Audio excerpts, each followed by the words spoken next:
Vamos a ir a Apocalipsis capítulo 3. Apocalipsis capítulo 3. Vamos a mirar hoy la iglesia de la Odisea. Es en el versículo 14 en adelante. Ya hemos mirado y repasamos brevemente las iglesias. Éfeso, una iglesia en peligro de extinción. Esmirna, la iglesia en peligro de muerte. Pérgamo, la iglesia en peligro de caer. Tiatira, la iglesia en peligro de pérdida de identidad. Sardis, la iglesia moribundamente muerta. Filadelfia, la iglesia galardonada. De todas las iglesias, la que mejor comportamiento tiene es esta que tiene el galardón, que es la iglesia de Filadelfia. Y hoy vamos a mirar, lamentablemente, la iglesia mundana, que es la iglesia de la Odisea. Esta era una región próspera, existían fuentes termales, pero no potables, esto es muy significativo. También producía colirio, remedio para los ojos, tenía industria de la lana, y aunque pareciera un poco raro, había préstamos de dinero, que era muy común entonces en ese lugar.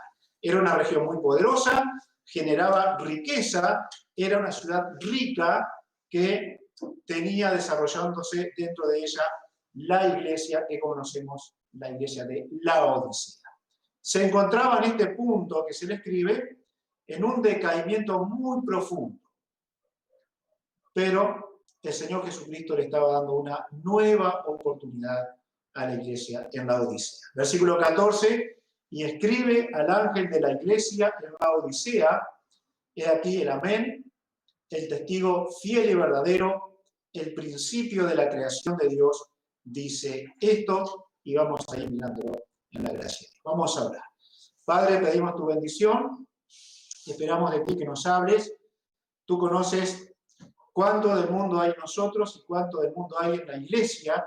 Por lo tanto, oramos en el nombre de Jesús que nos muestres y que nos ayudes para que nuestro corazón se apegue a ti y podamos ver las riquezas celestiales por sobre todas las cosas para vivir por ellas. Ayúdanos, te necesitamos. Pedimos que la sangre de Cristo nos limpie de todo pecado, seamos puros delante de Dios y que tú nos ayudes a ver la vida cristiana de la manera que tú la ves y no como la Odisea llegó a verla y como la iglesia de hoy también lo está mirando. Así que, Padre, ayúdanos y oramos a ti en el nombre del Señor Jesús. Amén. La presentación del Señor Jesucristo, como en todas las iglesias, es muy significativa. Él dice que es el amén, nos habla de la certeza total que hay en el Señor Jesucristo. Él es una persona creíble totalmente, y le cito 2 Corintios 1:20. Dice así, porque todas las promesas de Dios son en Él sí y en Él amén, por medio de nosotros, para la gloria de Dios. No hay ninguna restricción a su fiabilidad. Él es realmente fiel, confiable. Nadie como el Señor Jesucristo. Les habla el amén. Y si esta iglesia no podría abrir sus ojos a Cristo de esta manera, entonces no iba a encontrar solución a las dificultades que tenía. Se presenta como el testigo fiel, fehaciente. Es verdadero en la verdad de Dios. También es muy importante. ¿Qué pasa en nuestro tiempo cuando encontramos grupos, personas, predicadores, y aún en algunos aspectos nosotros mismos diciendo, yo tengo la razón, yo tengo la verdad en esto? Bueno, comienzan las dificultades doctrinales o de prácticas y demás. Pero aquí está escribiendo, hablando el testigo fiel, Cristo Jesús. Él se presenta como el principio de la creación. En aquel tiempo, como ahora, se levanta una herejía muy temprano en la iglesia, y esta es: Jesús no es Dios. Jesús no es Dios. Él es un ser creado. Ahora, esta doctrina, lamentable, corre la historia de la iglesia, pero también va cobrando fuerza en ese primer tiempo, increíblemente, cuando todos los predicadores sanos, confiables de la época, estaban hablando de Jesús como Dios. Ahora, con esta expresión, Jesús sale al cruce de esa herejía especulativa. La palabra principio aquí, soy el principio de la creación, dice el Señor Jesucristo, no está diciendo que es el que fue creado o el principal en la creación en el sentido de que fue creado, no está diciendo esto. Sin embargo, la Escritura dice claramente que Él es el iniciador, autor, instaurador de la creación. Él es el creador. Por lo tanto, Jesús está diciendo aquí, yo soy, y hay otros versículos que lo apoyan, yo soy el creador. ¿Recuerdan en Juan capítulo 1, cuando se presenta a Jesús? En el mismo libro de Apocalipsis, también se muestra claramente de esa manera. Por lo tanto, no es el ser creado o un ser creado, sino que es el creador. Esto hace polvo la doctrina de que Jesús no es Dios. Él es Dios, y su deidad la vemos a través de la Escritura. Este es el que habla de esta manera. El amén, el testigo fiel y verdadero, el principio de la creación, el generador de la creación. Las iglesias escucharon a este mismo creador. Las palabras descubren el estado general que tiene el cuerpo y siempre está relacionado, como lo hemos visto en las otras iglesias, con la sociedad en la que la iglesia está viviendo. Así que hay una buena medida de intromisión del mundo, del paganismo, en la iglesia de la Odisea, y creo que si lo examinamos, y tampoco es muy profundo, también existe en nuestro tiempo. Tenemos que estar atentos. Los susurros del diablo de estos tiempos, los últimos, es lo que está conduciendo a muchísimos creyentes, apoyándose en doctrinas que no son correctas, que no son bíblicas, y que es tremendo cuando la deidad del Señor Jesucristo es hecha a un lado. Lo primero de lo que habla Jesús a esta iglesia es la condición repugnante que tiene esta iglesia. Mira el versículo 15 y 16. Y observen, si no, podríamos decir que exactamente es eso, la condición repugnante de la Odisea. Yo conozco tus obras, que ni eres frío ni caliente. Ojalá fueses frío o caliente, pero por cuanto eres tibio y no frío ni caliente, te vomitaré de mi boca. Cuando una persona vomita es porque algo le ha dado un malestar o algo le ha dado asco. Y aquí la condición espiritual de esta iglesia era tan terrible que iba a ser vomitado de la boca del Señor Jesucristo. Esto lo podemos tomar de las termas, como decíamos recién, de las aguas calientes que había en aquel lugar, que no eran potables, no se podían beber. Ahora, las personas no podían consumirla porque una de las razones era le producía asco. No era pura y se notaba que no lo era. El riesgo tremendo que tenía esta iglesia es que por la tibieza de la vida que estaba llevando, ya estaba produciendo asco e iba a ser vomitada de la boca del Señor. No era una iglesia apetecible para el Señor Jesucristo. No era esta la iglesia con la cual Él quisiera estar identificado. No era una iglesia que representara la vida de Cristo. No eres ni una cosa ni la otra.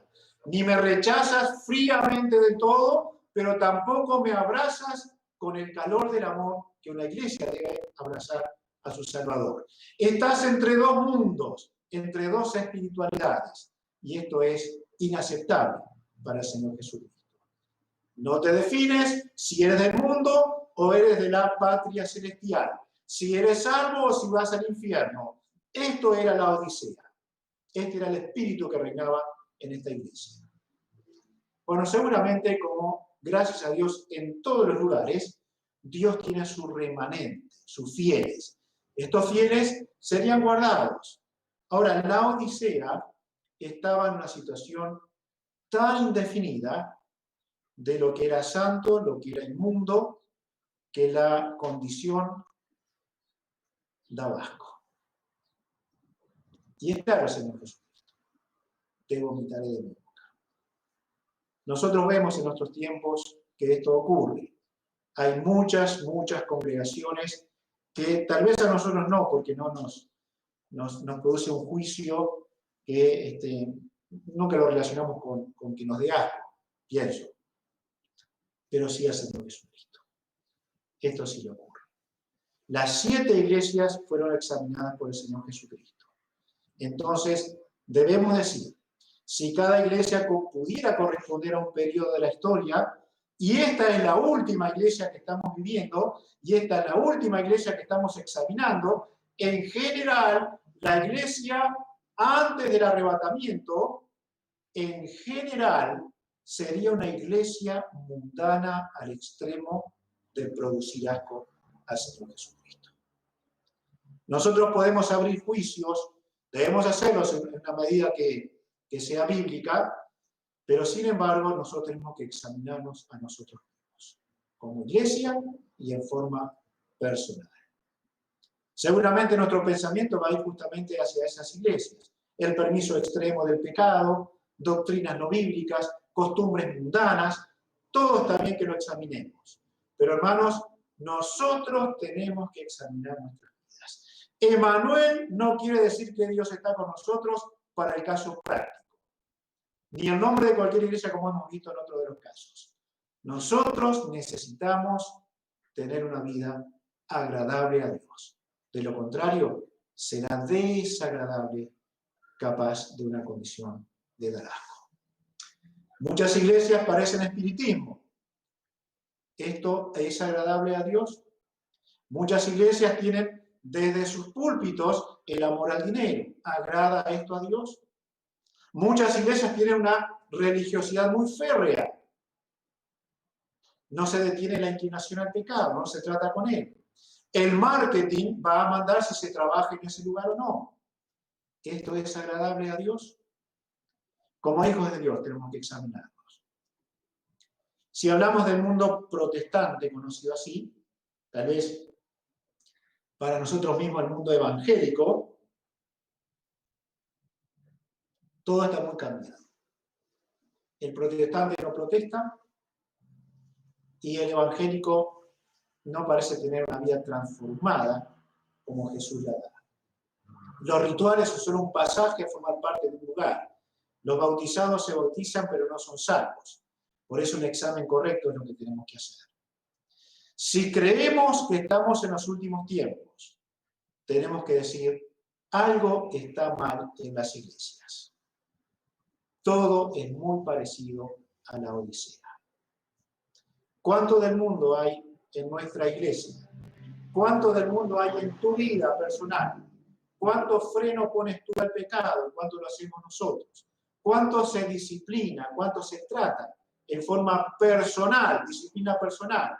¿Y cuánto lo hacemos como iglesia? ¿Cuánta responsabilidad de vida llevamos delante de Dios? Este tiempo nos debe llevar a pensar en muchas cosas.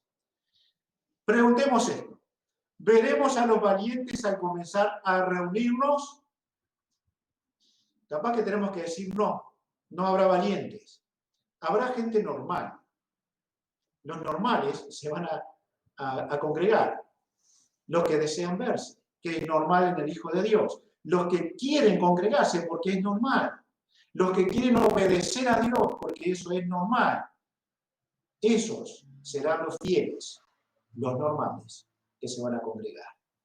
El temor es que estemos acostumbrados a que detrás de una pantalla ya tenemos la palabra y cuando no, la buscamos en otro lugar y no estoy juzgando eso, está bien, sin embargo, tenemos una responsabilidad. ¿Por qué? Porque necesitamos no ser la Odisea y esto lo logramos juntos, como Dios manda, como Dios ordena en la Escritura. Vamos a mirar una cosa más. Jesús les habla de la estimación de sí misma que tiene la iglesia. Versículo 17. ¿Qué piensa la iglesia de sí misma? ¿Qué pensamos nosotros de nosotros mismos? Dice, porque tú dices, yo soy rico y me he enriquecido y de ninguna cosa tengo necesidad. Y ahora le dice Jesús, y no sabes que tú eres un desventurado, miserable, pobre, ciego y desnudo. Bueno, nada peor que una iglesia que se la cree, como se dice, ¿no? Muchos creyentes engañados usan esta frase. Dice, debes tener una alta autoestima. Debes amarte a ti mismo, por ejemplo, ¿no? Yo soy rico, ámate a ti mismo. Yo me he enriquecido, ámate a ti mismo. No necesito de nadie, ámate a ti mismo. Pero Jesús dice otra cosa a la iglesia. El cristianismo de nuestro tiempo está escuchando la mentira del diablo y está haciendo que esa mentira encuentre lugar en su alma. ¿Será que nosotros podemos examinar esto y decir, bueno, básicamente algunas cosas del mundo están correctas, pero van tomando una dirección tan mala que el creyente parece que le presta más atención a lo que el incrédulo dice que a lo que Dios dice en su palabra? Es bueno que Dios diga que algunos sea pobre y será pobre, que algunos tengan menos que los demás, que pocos sean ricos, que algunos estén enfermos, que otros tengan alguna complicación, que otros mueran. No quiere decir que esto es malo, porque la promesa es, en otras palabras, ámate a ti mismo y verás cómo Dios te va a bendecir. Pero eso es totalmente incorrecto. Dios quiere todas estas cosas. Yo creo firmemente que Dios quería la pandemia, si no la hubiera evitado. Y si la pandemia no viene como un castigo a este Uruguay, bajo maldición, entonces algo más tenemos que esperar. Si este Uruguay no se arrepiente de su maldad y de su pecado, Dios lo va a hacer.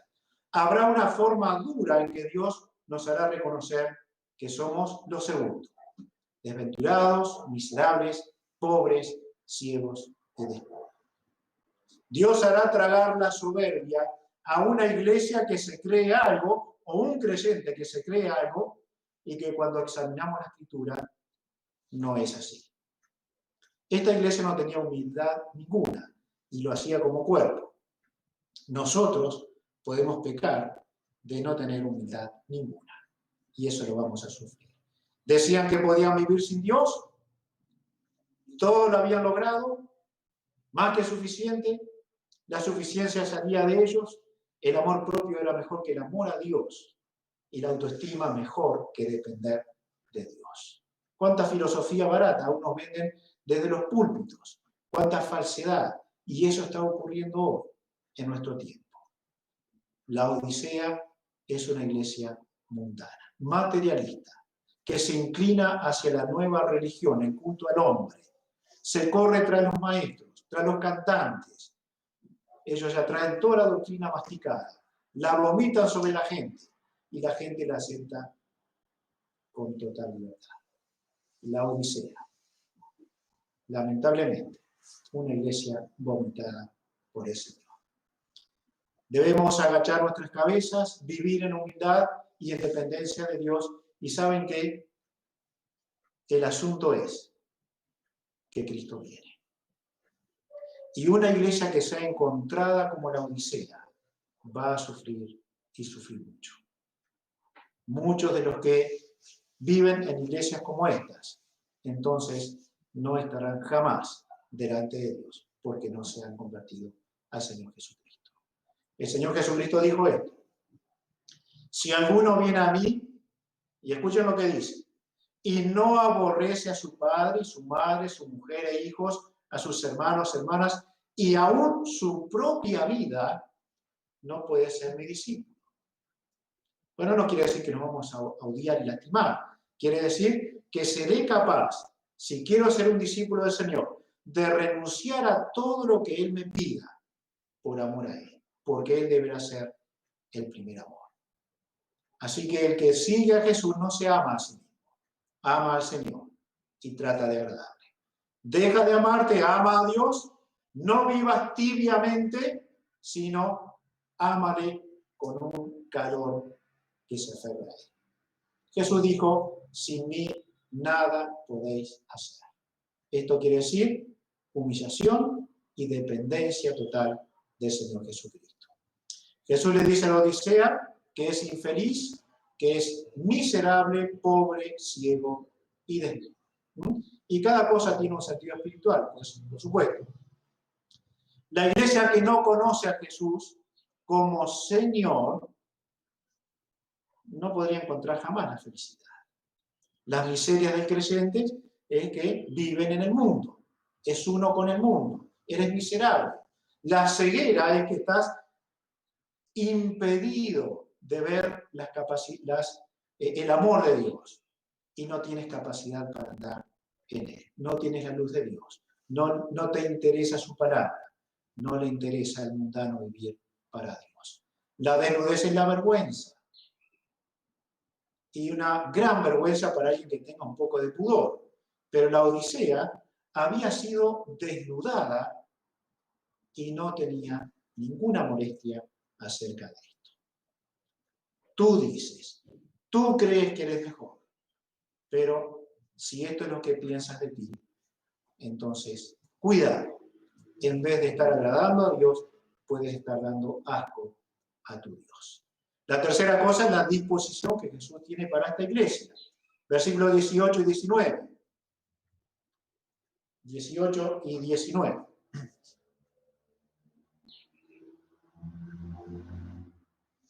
Dice, por tanto yo te aconsejo que de mí compres oro refinado en fuego para que seas rico y vestiduras blancas para vestirte y que no se descubra la vergüenza de tu desnudez y unge tus ojos con colirio para que veas. Yo reprendo y castigo a todos los que amo. Sé pues celoso y arrepiéntete. Conforme al versículo 19, el castigo es inminente. La dureza del Señor contra una iglesia mundanamente asquerosa va a ser firme y será pronto. Ahora, si Dios quiere comunión con su pueblo, Él entonces va a abrir el camino y tendrá disposición. El arrepentimiento es la solución para la vida mundana de los creyentes. El versículo 18 está hablando con términos de mercado. Ellos lo conocían muy bien. Allí había mucho comercio. Ellos estaban muy preocupados seguramente por el dinero, por el ganar y por el, comercial. Ahora, ¿podrás comprar la felicidad? ¿Encontrarás gastando en el mundo la felicidad? Todos hemos comprobado que esto no es así. No importa cuánto hayamos gastado, poco o mucho. Sabemos que no hay felicidad en el mundo. Entonces Jesús estaría diciendo, bueno, como el mundo no te va a ofrecer nada, te estás mezclando con el mundo, gasta tu vida en mí. Gástalo aquí. Estás gastando tu vida en el mundo para el placer, para ti mismo. Gasta tu vida en mí. Compra oro, símbolo del reino eterno. El Rey, Jesús, está diciendo. Y la presencia, y en la presencia de Dios para siempre. Compra oro refinado, sin impurezas. Abandona la vida mercantil, barata, terrenal. Compra oro eterno. Y va a desaparecer tu miseria espiritual. Serás rico. Compra ropas blancas. Aprecia la santidad. Aprecia la separación del pecado, de los falsos, del mundo, del pensamiento de la filosofía barata, aún desde los púlpitos. Sepárate de las herejías. Vive santo. Ponte ropas acorde a lo eterno. Y no estamos solamente hablando de la forma de vestir, aunque también tiene que ver. No es solo eso. Vive y viste una vida espiritual agradable a Dios. Cuando tu alma esté bien con Dios, sana y pura, tu ropa será sana y pura también. Compra ropas blancas, ropas de santidad. La ropa cubre la desnudez. La desnudez es para el Hijo de Dios una vergüenza y Dios lo ve así. entonces cubre tu vergüenza. No vistas como el mundo, viste ropas santas, vive en santidad. También le dice, unge tus ojos con colirio. Ese remedio que aún hoy se tiene. Tu ceguera espiritual debe acabar y solo lo hará si la palabra de Dios es de suma importancia para ti. Como el hombre es, totalmente impotente de poder comprar algo espiritual, deberá ser recibido por gracia. En Isaías 51, versículo 1, dice, a todos los sedientos, venid a las aguas. Y los que no tienen dinero, venid, comprad y comed. Venid, comprad sin dinero y sin precio vino y leche. Esa promesa de abundancia del Antiguo Testamento aplicada al Nuevo Testamento nos hace ver que somos impotentes en nosotros mismos. Así que el Señor invita a que compremos, pero no tenemos dinero, no hay forma.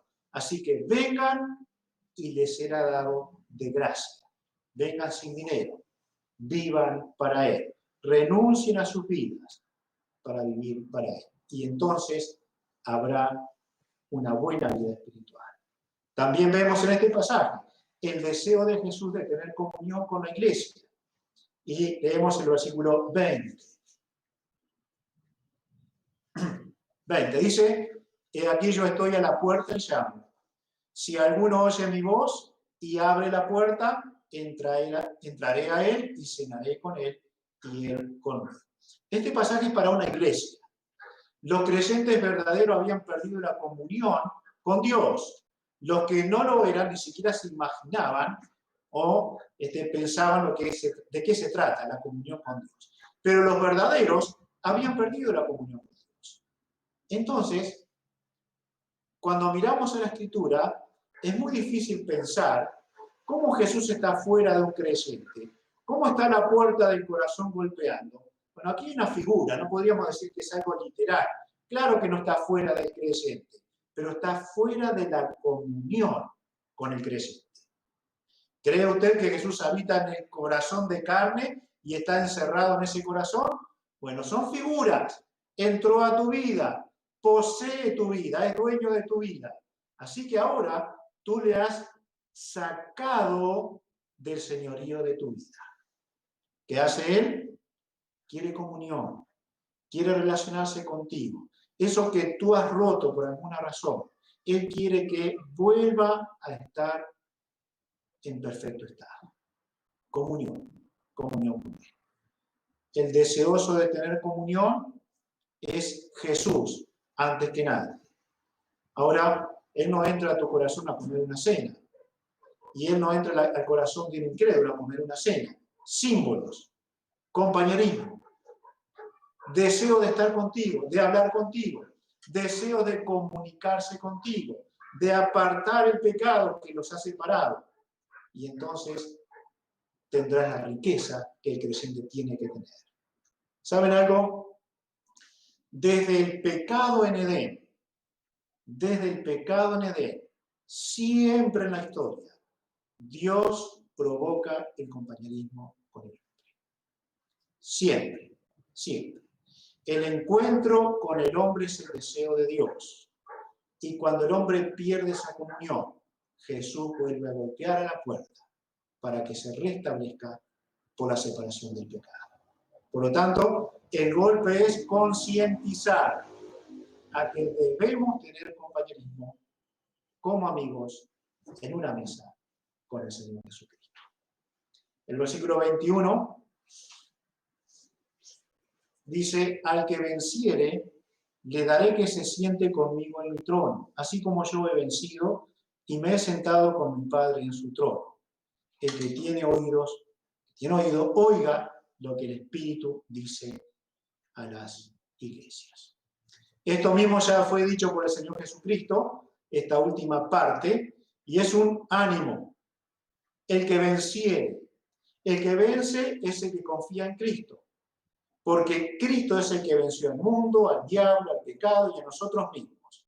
Por lo tanto, el que tiene la posibilidad de vencer es el verdadero cristiano y nadie más, absolutamente nadie más. Ahora, cuando no hay comunión con él, entonces hay derrota. Hay derrota del cristiano. Cuando observamos nosotros lo que es la iglesia de nuestro tiempo,